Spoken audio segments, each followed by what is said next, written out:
Hey, how are ya? I'm Saucy Taco, but you can call me Nick, and today I'm coming at you with some Maximo Ghost for Glory. Let's get right into it.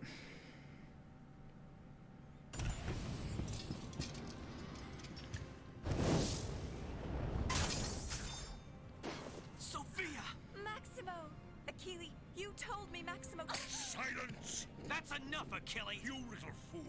I control your kingdom now, as I control the power of the underworld. Sophia! Behold, my dark power.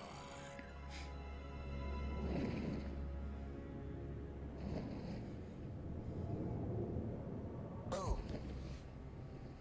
What? Not afraid of death? There are worse things than death. True, true. Things like that. Huh? Do you know what that is? Achilles' drill made that hole. He frees my spirits. He frees my spirits and he raises my dead for his army. What's in it for me? So, I'll return you to the mortal world. How can I trust you? How can you not trust his face? Here, as proof of our contract, as long as you have this, I'll keep you alive. You must find the Sorceress's Council. They will help you. Why are you helping me? If there's no more dead, then I'm out of a job. Now go! Good luck, Maximo! I believe the limp-syncing problem is actually a problem with the emulator and not the game. I am playing on an emulator. I bought this way back in the day from good old Blockbuster Video. Where is it? Right there. BBV. But it is another 2002 medieval-themed game. This one's from Capcom. It's a hack and slash based in the same universe as Ghosts and Goblins. It's nothing too complicated, but it's kind of hard just because it's such awkward controls. I played through the first few levels just to make sure the game worked. And so far, it seems fine. I don't remember being very good at it. I don't remember a lot past the first world, so this playthrough should get fairly interesting. You do need coins for pretty much everything in this game.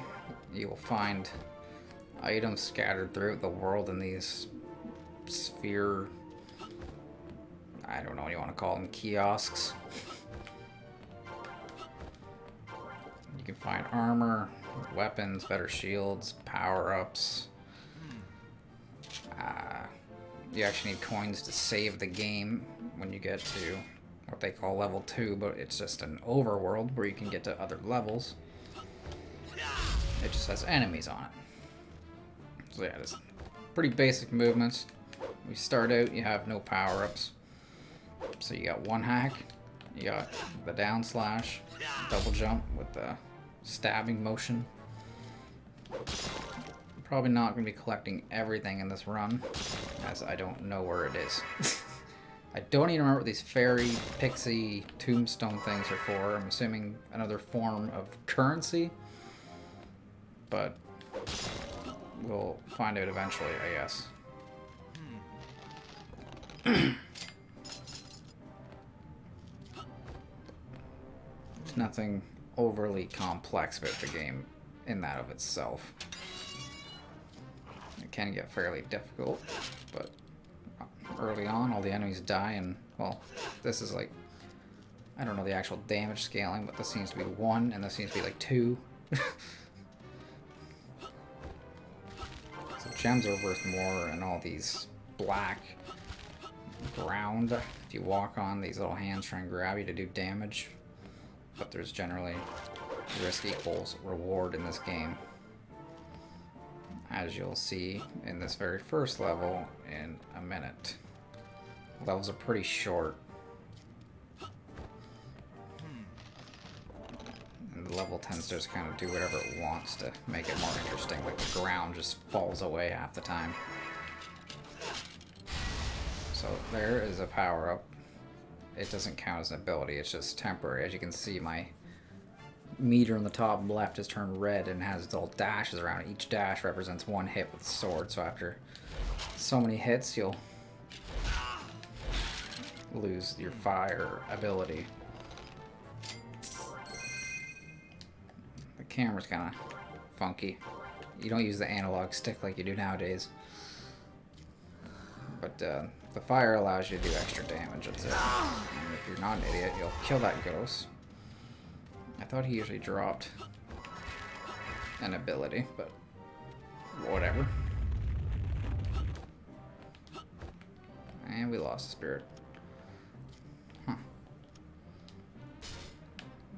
And when I tested this game, he dropped the ability to throw your shield, which is actually pretty handy, except that blue meter at the top, it's not magic, it's your shield. It can actually break. The shield is good, you can block, and then if you get that ability, you can throw it. Which is good for enemies that are hard, like time, like ghosts, birds.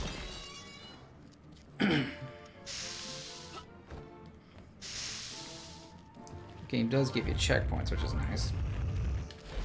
If you die, you do lose one of your health tokens to death.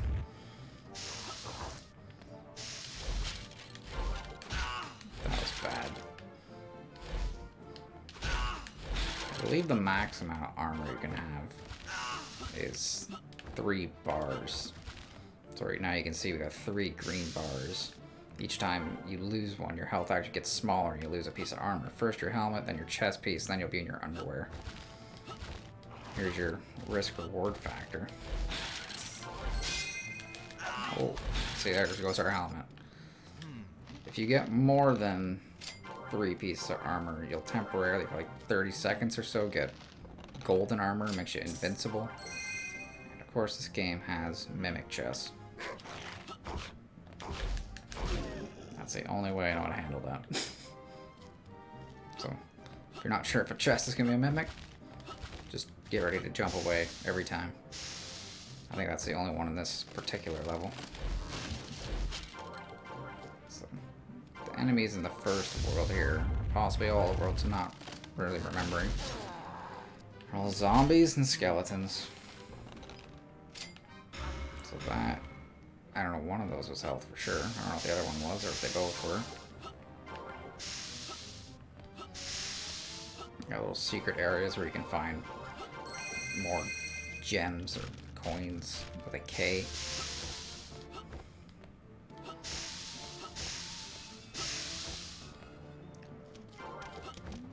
And I don't think there is anything you can actually do about these except time your runs. Not like that. I think you might be better off blocking those guys and then going for the hit. Oh my goodness. Or if you can just hit them before. So again, risk, reward. You just have to do like a little jump to...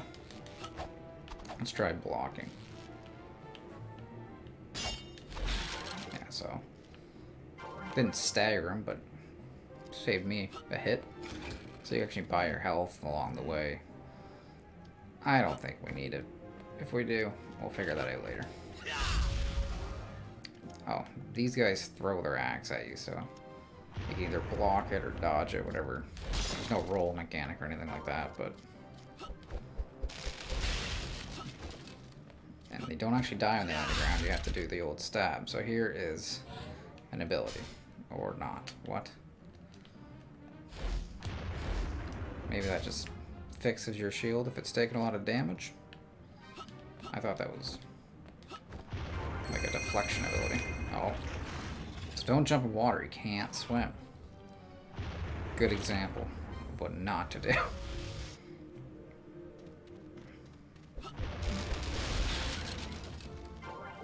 The gem. Yeah, okay, so when you die, you don't actually lose everything you picked up before the checkpoint. just a respawn point. I do know I missed that. We'll call them fairies. Either that or souls or something. Ooh, there's a little health. Too bad we didn't make it to this before we died. You always respawn with 2 armor sets. I don't, not really a great term for them, but that guy did die. I don't care about that coin.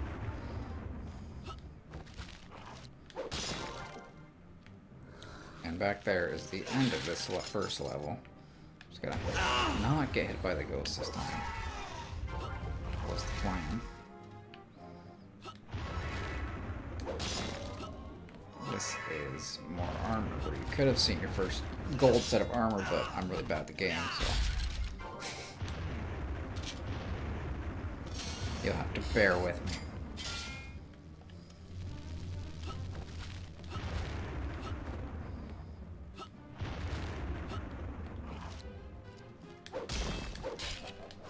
So each level kind of has its own set of circumstances. Sometimes the end you can just hop right in. As you can see, this one's protected by a fortress.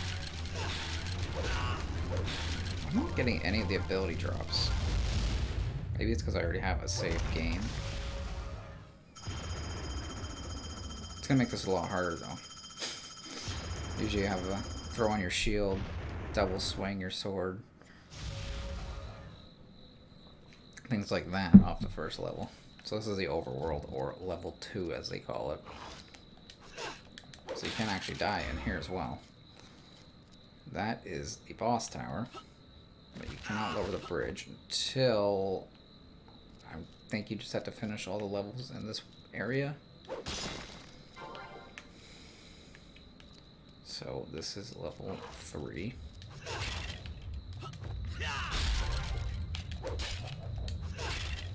I really thought that would have killed him.